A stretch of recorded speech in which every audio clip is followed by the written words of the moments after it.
kami Tuhan. Kami rindu menyenangkan hati-Mu melalui penyembahan kami Tuhan Yesus. Penyembahan yang lahir dari hati kami yang mengasihi Engkau. Bersama-sama kita katakan, hari-hari hidup datang dan berlalu, bagaikan deret awan yang ditiup angin.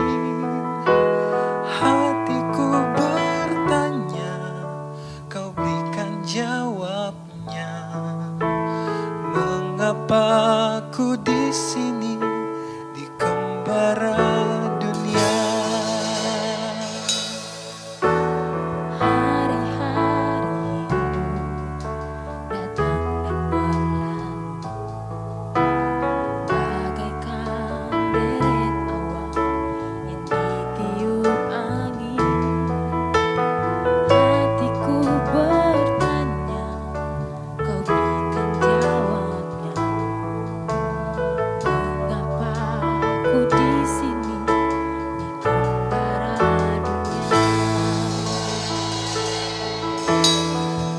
Kau buka mataku,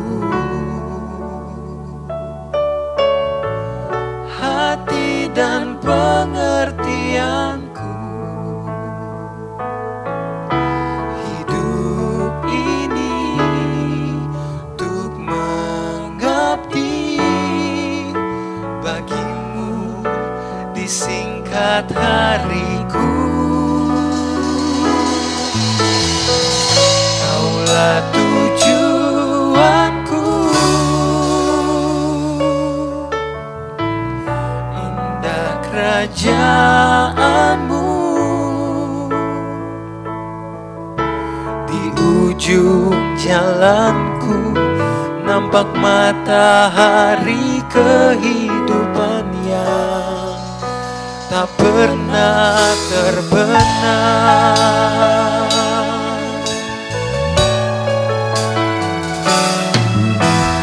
Hari-hari hidup datang dan berlalu, bagaikan deret awan yang ditiup angin.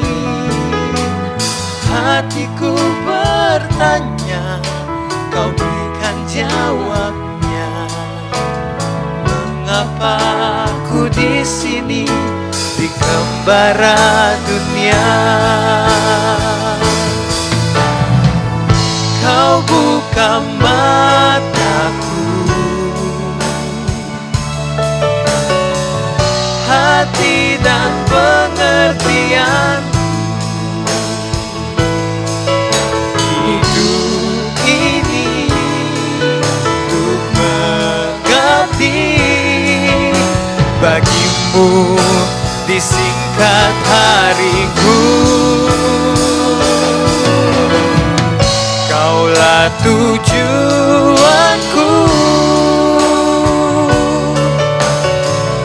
indah kerajaan-Mu.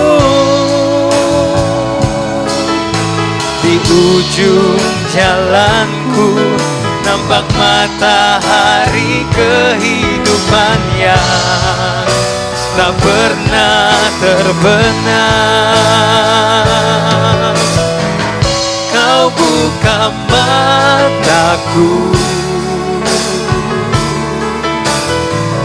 hati dan pengertianku. Hidup ini untuk mengabdi bagimu, disingkat hariku. Kaulah tujuanku, indah kerajaan-Mu. Di ujung jalanku nampak matahari kehidupan yang tak pernah terbenam. Di ujung ombak matahari kehidupan yang tak pernah terbenam.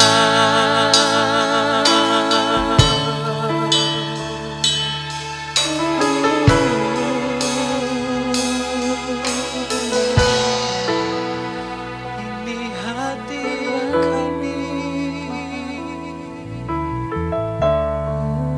kami mau senangkan hatimu, Tuhan, sepanjang hidup kami.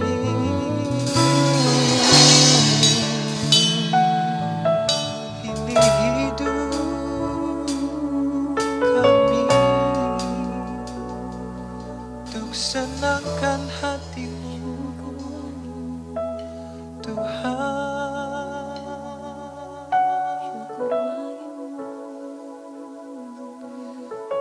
Terima kasih Tuhan Yesus.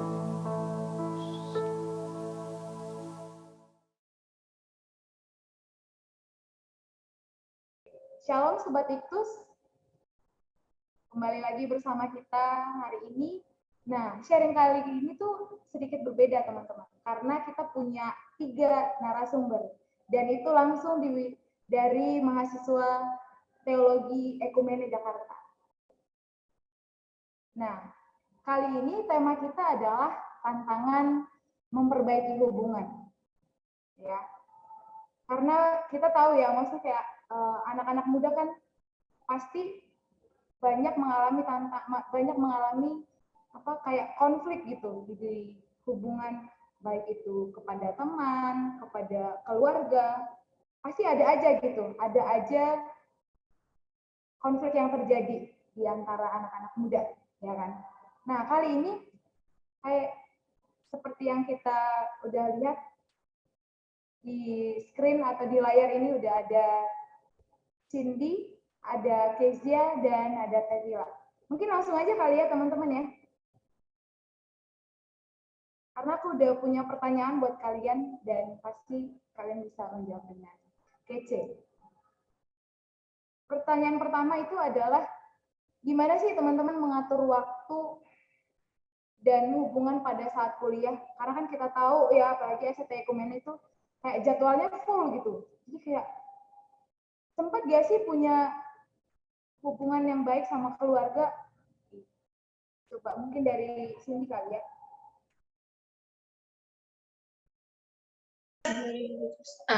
Oke. Kalau ditanya bagaimana aku sendiri ya, ditanya bagaimana mengatur waktu dan hubungan pada saat kuliah bersama dengan keluarga, apalagi kan aku sendiri kan tinggal bersama keluarga gitu.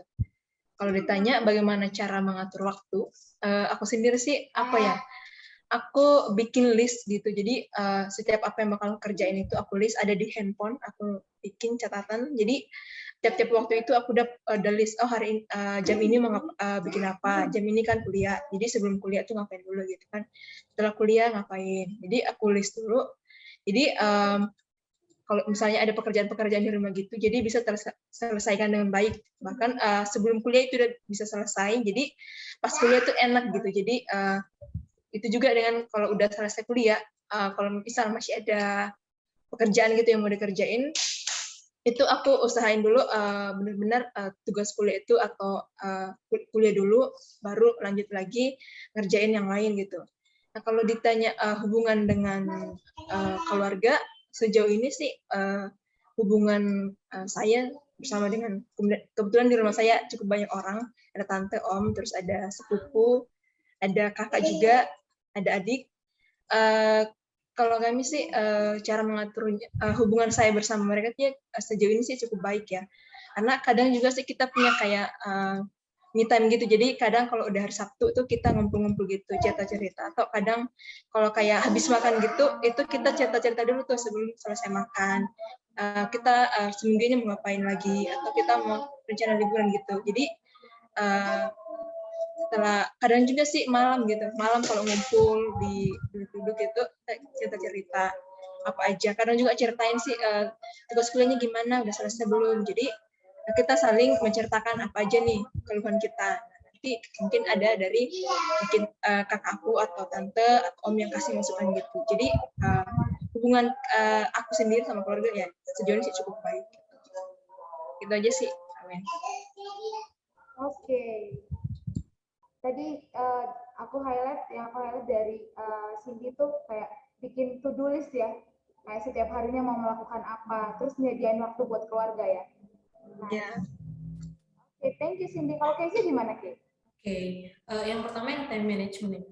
Kalau aku sendiri sih ya untuk mengatur perkuliahanku, aku sebenarnya nggak terlalu fokus ke gimana harus terstruktur, tapi aku lebih ke gimana aku membangun morning routine-ku. Jadi gini, kalau misalkan aku di morning routine-ku itu aku bekerja, jadi kayak apa yang ada di to-do list-ku tuh bisa terlaksana dengan baik. Nah, beda cerita kalau misalkan di morning routine-ku itu pas aku bangun, aku main HP atau malas-malesan, itu pasti yang ada di to-do list tuh nggak bakal terjalan dengan baik gitu ya. Nah, itu untuk yang pertama. Jadi kayak dengan kata lain morning routine ini bisa jadi kayak fondasi di mana aku bekerja di hari itu, mengerjakan semua tugas-tugasku. Nah, terus kalau misalkan untuk tugas, kita kan banyak banget tugas nih. Nah, aku selalu pakai Notion. Jadi itu kan ada aplikasi yang produktif yang Notion itu. Nah, di situ aku bisa menandai mana tugasku yang udah masih belum kukerjakan, mana yang in progress sedang kukerjakan, dan mana yang udah selesai. Jadi kayak aku bisa tahu progresku udah sampai di mana nih, udah sampai sejauh mana aku mengerjakan tugasku. Nah, itu untuk tugas-tugas. Terus kalau misalkan di kuliah kan biasanya kita ada webinar, ada kalau misalkan kita ikut organisasi pasti ada meeting organisasi, atau mungkin di kelas ada meeting sama ketua prodi misalnya. Nah, itu aku biasanya tulis di Google Calendar. Jadi di Google Calendar itu kan ada reminder. Nah, jadi sebuah habitku juga sebelum tidur aku sering ngecek Google Calendar. Jadi kayak aku udah inget nih, besok ternyata ada meeting. Walaupun memang Google Calendar itu ada remindernya, tapi kayak aku sering ngecek juga gitu, biar aku nggak ketinggalan. Nah, itu untuk time managementnya. Nah, tapi kalau misalkan untuk hubungan, mengatur hubungan dengan keluarga, sebenarnya nggak ada yang terlalu kayak setiap hari Sabtu kita harus ketemu, harus keluar atau gimana, tapi lebih ke kayak naluri sih, lebih ke insting gitu ya. Jadi dari aku masih kecil sampai sekarang itu nggak tahu kenapa setiap pagi jam 7 buat breakfast, makan pagi, terus sore sekitaran jam 3 jam 4 sama malam itu biasanya kayak kita nggak tahu kenapa langsung ngumpul aja gitu di depan rumah atau enggak di ruang keluarga, tanpa ada kayak ngumpul kayak gitu, tapi kayak langsung ngumpul aja gitu. Jadi kayak untuk mengaturnya kayaknya enggak sih, lebih ke naluri, lebih ke insting gitu. Itu sih Kak dariku. Oke, kalau dari Casey aku nangkapnya ini sih apa namanya kayak nentuin apa pagi itu kita mau melakukan apa gitu ya. Karena kayak tadi kamu bilang kayak morning routine itu lebih akan berdampak gitu untuk kayak apa produktivitas kita di siang hari atau sepanjang hari itu gitu ya Kay ya. Aduh, keren sih bener-bener. Oke. Mungkin kita lanjut ke Teh Vila kali ya. Kita mau dengar dari Teh Vila. Gimana Teh kalau dari kamu? Ya, kalau aku sendiri kurang lebih mirip lah ya dengan Kak Cindy sama Kak Kesha. Yang pasti kalau mau ngatur waktu kuliah sama ngobrol sama keluarga atau sama siapa, aku pasti bikin to-do list juga. Aku juga punya jadwal, selain jadwal kuliah, aku juga punya jadwal untuk ngerjain tugas di jam berapa atau untuk istirahat sebentar di jam berapa. Nah, jadi dan itu udah jadi habit aku dari sekolah sampai sekarang juga biar teratur, tidak kelimpungan kalau mau bikin tugas atau bagaimana. Nah, kalau untuk waktu ngobrol sama keluarga biasanya aku di jam makan, baik itu di sarapan, makan siang atau makan malam. Nah, biasa tuh kita kalau kebiasaan kita keluargaku dari aku kecil sampai sekarang kalau makan tuh harus bareng, nggak boleh kayak makan duluan gitu sendiri. Walaupun ya keluargaku masing-masing punya kesibukan sendiri-sendiri, tapi tetap kalau di jam makan harus bareng gitu. Biar apa ya? Biar kita punya waktu sama keluarga juga, walaupun punya kesibukan, tetap ingat juga harus ngumpul juga dengan keluarga. Nah, di saat jam makan itu kita ngobrol. Nah, biasanya orang tuaku itu nanya hari ini belajar apa di kuliah. Dan pokoknya nanya bagaimana di kelas, gimana dosennya, kadang gitu orang tua aku sering nanya. Dan disitulah aku ngobrol, oh iya di kelas aku begini-begini, dosennya seru nih gini-gini. Jadi itu kalau dari itu sih Kak kalau dari aku. Oke, sebenarnya kurang lebih sama ya, maksudnya kayak emang di yang paling menentukan time management nggak sih teman-teman menurut kalian? Tapi menurut kalian ada nggak sih kayak tantangan, maksudnya kayak mungkin oke lah kalau misalnya itu lagi berjalan lancar, ada nggak sih masa-masa kayak harus struggle gitu loh, maksudnya dengan waktu yang padat, terus kita harus membangun hubungan yang baik juga dengan keluarga atau teman-teman, atau memang semuanya udah lancar aja gitu? Kalau diriku sendiri struggle itu pasti ada sih, karena kayak nggak semua apa yang udah kita buat, udah kita rancangkan itu pasti berjalan dengan baik, nggak selalu kayak gitu. Nah biasanya kalau misalkan tugasnya kebanyakan, ya mau nggak mau begadang sih. Aku biasanya begitu. Dan ini pun pasti nggak sehat. Nah itu sih biasanya begadang, atau bahkan nggak hanya begadang sih, sampai nggak tidur. Terus sambung lagi kan kuliah pagi, sambung lagi nggak tidur. Itu aja sih. Tapi itu pasti kayak kalau misalkan aku nggak tidur gitu, biasanya eh, di hari berikutnya aku pos-posin lah tidur istirahat gitu. Tapi yang pasti kak itu pasti selalu ada aku kasih diriku self reward gitu sih, biar aku nggak bosan gitu. Gitu sih. Oh, dia ininya tantangan, maksudnya kalau misalnya tugas banyak begadang. Kalau misalnya lu begadang emang nggak ini, maksudnya kayak apa, keluarga nggak masalah lah ya, udah gede gitu ya. Oke, kalau berdua Cindy atau Tevila mungkin ada yang ini mau kasih tambahan? Kalau dari aku hampir sama kayak Keisha tadi ya. Kalau pasti ada struggle. Kalau tugasnya banyak banget. Pernah juga sih aku sempat ditanya sama Keisha gimana kalau banyak tugas Kak. Nah aku kayak begadang sih. Kadang itu kayak semester 3, 4, 5 deh. Semester 4 dan 5 itu benar-benar berat. Itu kadang nyampe, kadang tidur jam 1, kan mesti bangun 2 pagi kan ya. Bangun pagi-pagi, itu kan lanjut tuh. Lanjut beres-beres rumah gitu, terus lanjut kuliah. Itu kan nyampe malam lagi tuh, tengah malam lagi baru tidur. Jadi struggle-nya tuh kalau kadang jam 1 udah diingetin juga sih, kadang diingetin sama tante. Udah malam, udah pada tidur. Jadi gitu, kadang tugas juga belum selesai, tapi mesti tidur ya, biarin aja dulu tugasnya, besok baru lanjut lagi. Kadang sih gitu. Oke, emang problem anak kuliah kayaknya tidak terlepas dari begadang ya teman-teman ya. Kalau Tevila mau nambahin nggak Teh? Kalau dari aku, mungkin karena aku masih awal ya, baru masuk kuliah, itu tugas jadi banyak, itu mungkin juga dari salah aku juga karena suka numpuk, suka nunda begitu, makanya jadi banyak, akhirnya terpaksa begadang juga kayak yang sama kayak Kak Sini sama Kak Kesha ya, karena ya itu jadi menunda-nunda, akhirnya jadi numpuk, jadi banyak tugasnya. Tapi ya itu sih struggle-nya, dan untuk aku mengatasinya ya aku harus enjoy sih, kayak nggak boleh dibawa stres, harus mikir ya ini tugas ya buat diri aku sendiri juga kan, begitu kalau dari aku.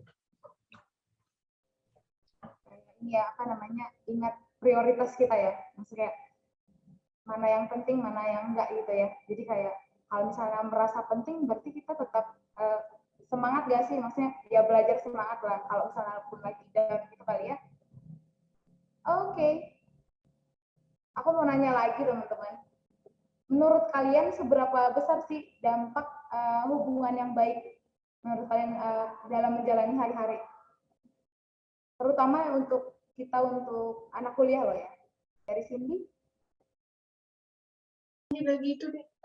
Kalau dari aku sih dampaknya ya nggak terlalu besar sih, cuman kadang kalau ada kayak misalnya gitu, misalnya nggak terlalu berat sih, mungkin paling kayak ada cek-cek dikit gitu di keluarga, kadang itu jadi ini moodnya cepat berubah gitu. Kadang kalau kuliah itu mood-moodan, kadang ya dari awal kuliah nyampe selesai itu nggak pernah on cam gitu, kadang sih kayak gitu. Kalau lagi kayak nggak enak banget gitu mood-moodan. Terus kadang tugasnya meskipun udah deadline nih, ya besok aja lah.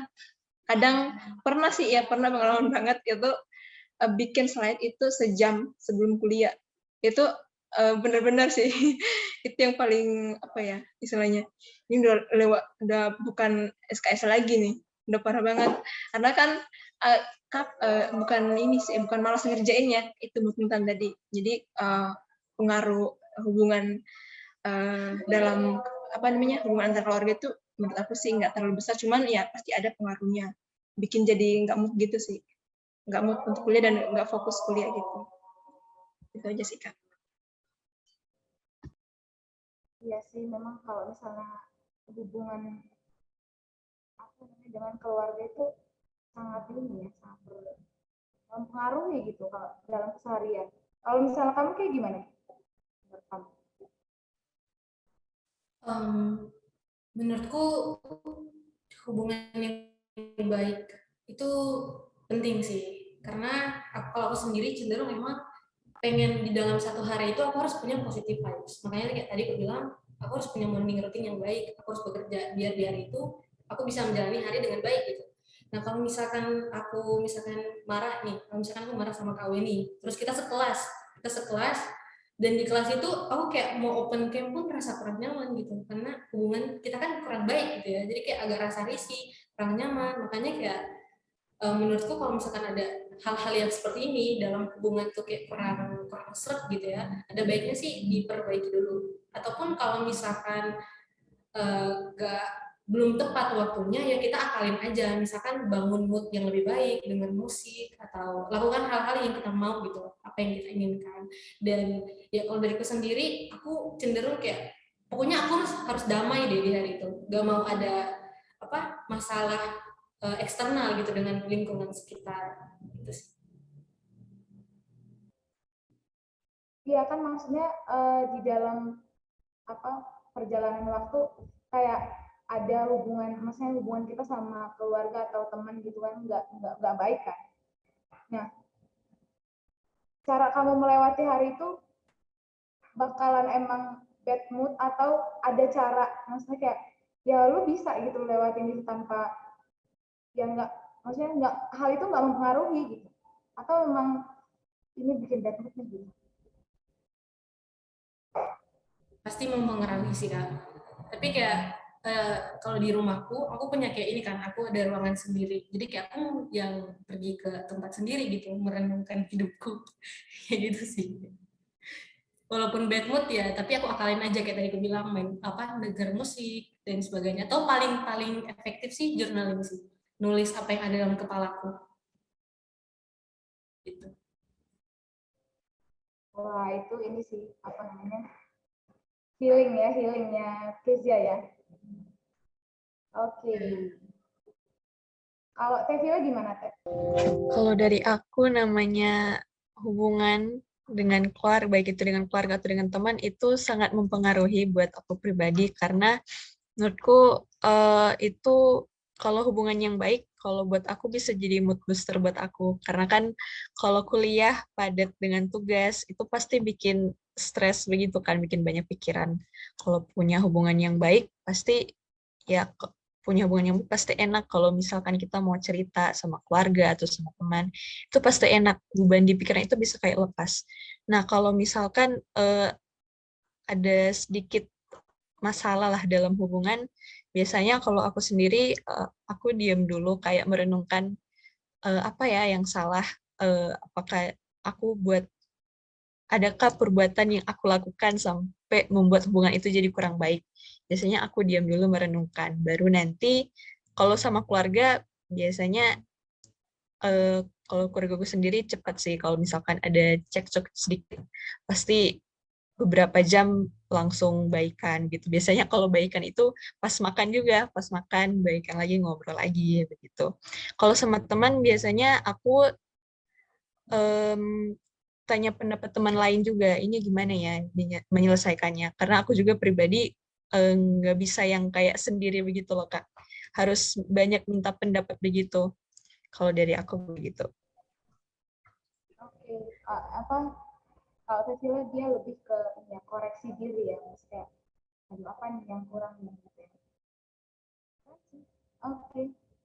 Uh, Memang sih kalau misalnya kita apa, aku juga kadang-kadang kalau misalnya Nah, aku kan di asrama ya, jadi kayak aku tuh lebih, menurut aku karena rame banget orangnya, jadi kayak tantangannya tuh kayak lebih lebih nggak bisa dibilang lebih gede sih, tapi emang untuk aku pribadi tuh struggle banget gitu loh, karena dengan apa pribadi orang yang bermacam-macam gitu ya, jadi kayak emang harus self control, kalau enggak kita bisa bisa tiap hari bad mood gitu ya. Itu sih apa, memang kita harus ya mau nggak mau koreksi diri kayak kalian tadi bilang, terus kayak gimana caranya membangun apa mood diri sendiri, jangan bergantung sama orang lain gitu kali ya, biar ya bisa berjalan gitu satu hari itu. Oke, aku masih ada pertanyaan teman-teman. Gimana kalau misalnya kalian apa namanya ada selisih paham dengan teman-teman di kelas kalian? Cara kalian untuk menyelesaikannya gimana sih? Apa yang kalian biasa lakukan lebih dulu? Mungkin dari Cindy lagi ya.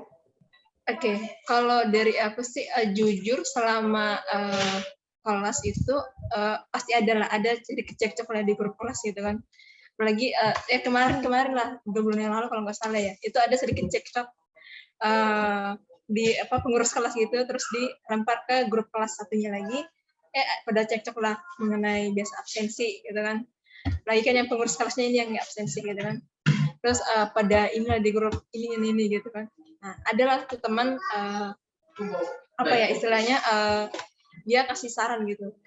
Nah, menurut aku ya cara aku sendiri kalau ada selisih gitu ya, cara yang pertama yang aku lakuin ya dengerin dulu apa keluh kesah mereka gitu kan. Setelah aku dengerin, nah setelah mereka banyak tuh ngechat di grup bilang apa aja nih harusnya gini nih. Nah, ada satu teman yang itu yang kasih kesimpulan, saran juga sih, bisa nggak kayak gini aja. Nah, terus aku pikir juga kayaknya nih sarannya bagus juga gitu kan. Terus aku lempar lagi ke grup pengurus, gimana teman, ini saran dari teman kita nih katanya bagusnya gini. Setelah kita diskusi, oh ternyata bagus. Jadi menurut aku yang pertama tadi sih kalau ada selisih gitu, kita dengerin dulu kalau kesah mereka gitu kan. Setelah kita dengerin kalau kesah mereka, kita ambil kesimpulan, kita diskusi sama teman yang lain lagi untuk membuat solusinya gitu. Jadi itu pengalaman aku kemarin ya, karena kan apa ya, kita di kelas ada 20 orang gitu, dari bermacam-macam apa namanya karakter, suku latar belakang juga pasti pemikirannya beda-beda. Nah, itu yang buat aku juga mikir, kasih saran juga sama ada teman yang kasih pengertian, kita mesti dengerin mereka dulu, terus kita apa namanya ya mengerti mereka, pasti mereka ada tidak hanya masalah dalam kelas ini, tapi pasti mereka ada punya masalah lain gitu. Jadi kita jangan menambahkan masalah mereka dengan kita makin menyudutkan mereka gitu. Jadi kalau ada masalah kita dengerin dulu loh kalau kesah mereka gitu, baru kita bisa ambil kesimpulan.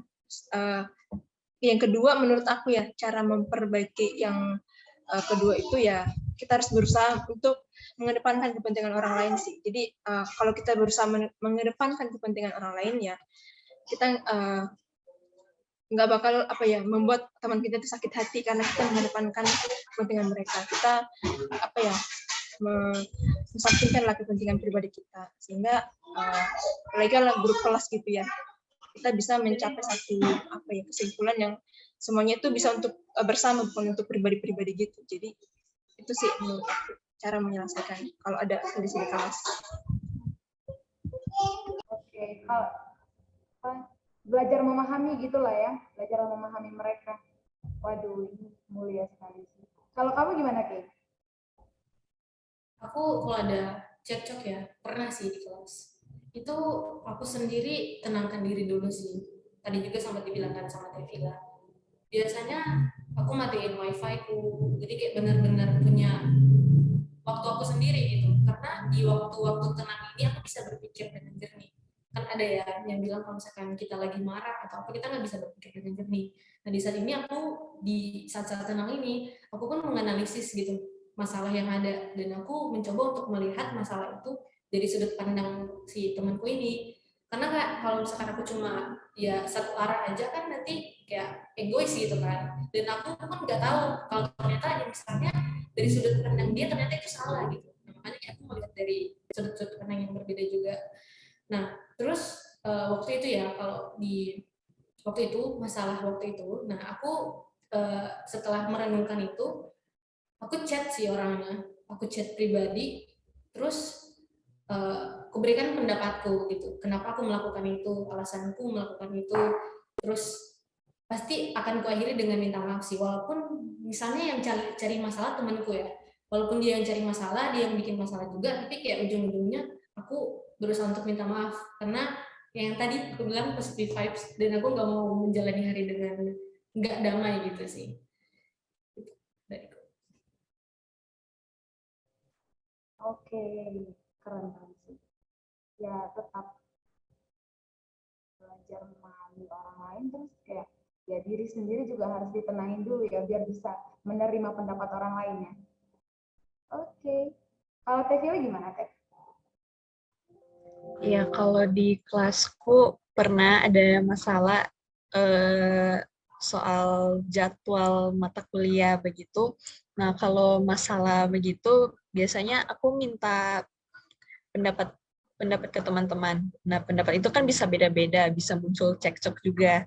Nah, kalau aku buat solusinya itu, aku kayak voting gitu. Kayak voting, kalian mau yang kayak gimana.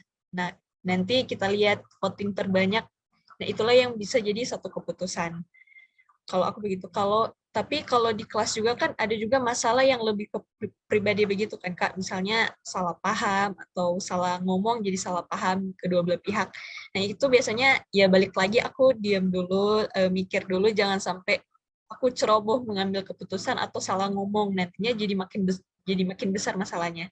Nah, aku mikir dulu ini bagaimana ya solusinya.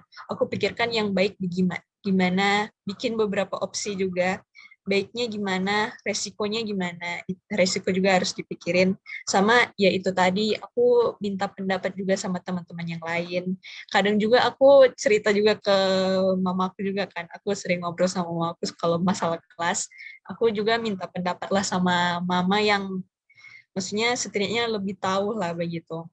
Dan baru nanti aku pikirkan lagi, oh ya baiknya seperti ini, dan nanti aku biasanya kalau misalkan ada masalah sama teman, aku biasanya ngobrol baik-baik, bilang tanya kenapa dia marah ke aku. Jadi aku berusaha mencoba memahami dari sudut pandang dia, jangan cuma egois sendiri kayak membenarkan pikiran sendiri begitu. Aku juga harus lihat dari pandangan dia, terus baru nanti oh ya enaknya kita selesaiin ini bagaimana, solusinya bagaimana. Gitu sih Kak. Lebih enak tuh kalau diobrolin baik-baik begitu. Ya sih, yang aku highlight tuh dari kalian bertiga kurang lebih sama ya kan. Maksudnya emang kayak dari yang kalian sampaikan tuh kita harus teduh dulu, ya nggak sih? Harus teduh dulu, terus baru kita coba cari tahu akar masalahnya apa ya. Kalau misalnya bisa diselesaikan dengan baik dan caranya itu masih bisa apa mengambil kesepakatan atau satu keputusan, ya intinya memang harus ini sih apa namanya, harus ada pemahaman dan maksudnya belajar memahami perspektif mereka seperti apa gitu ya. Tapi kalau misalnya kayak kalian semua sih yang ada di kelas nggak akan ada cekcok deh kayaknya. Oke,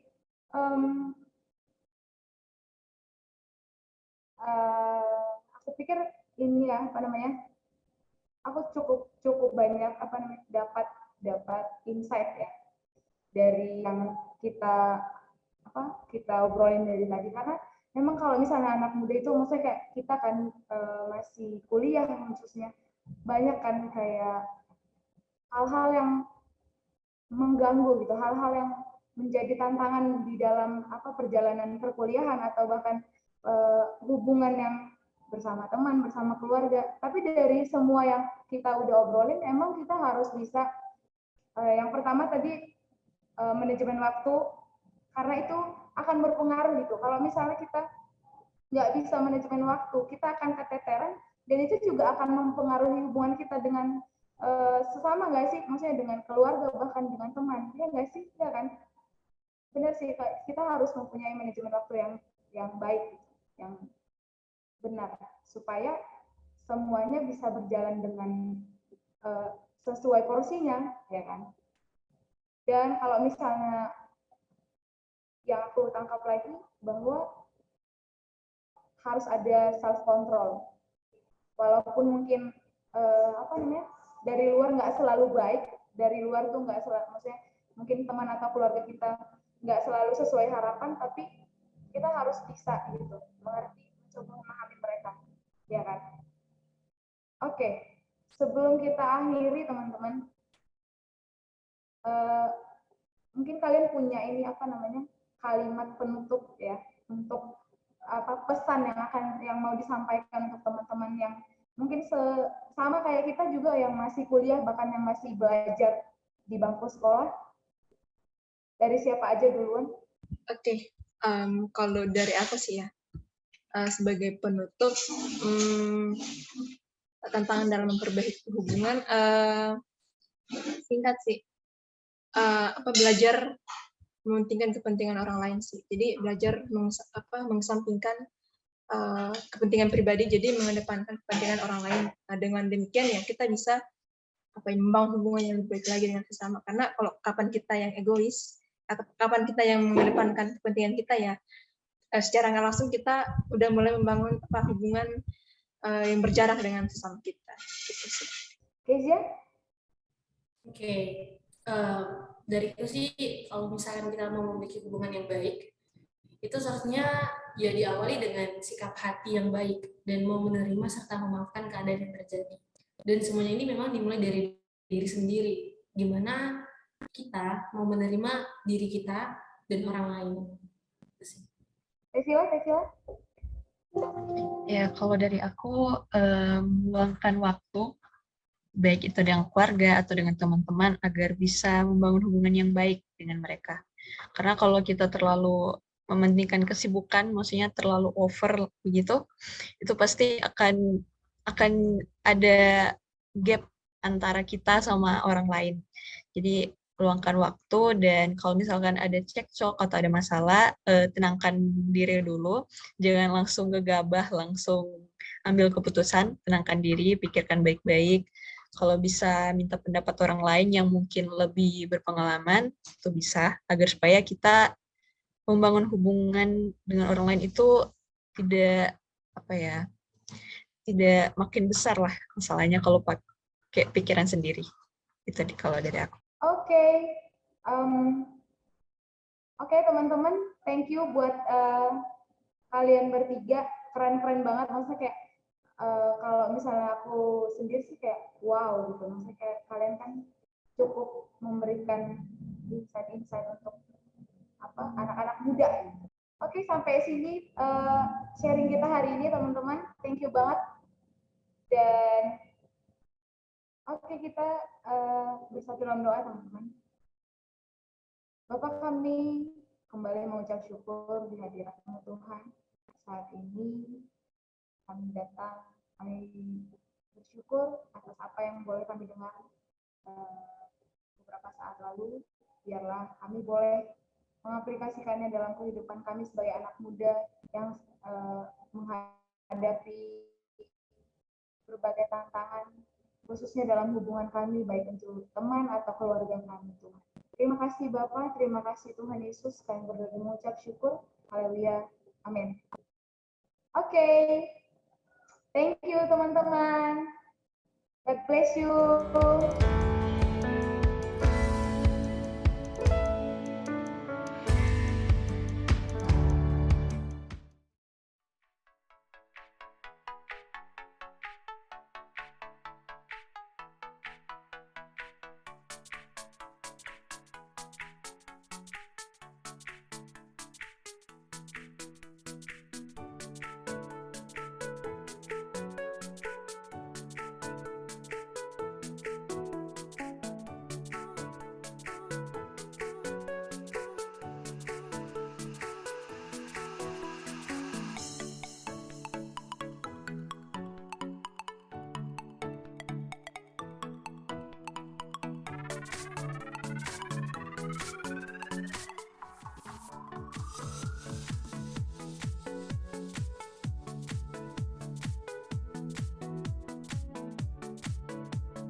This is us, ya.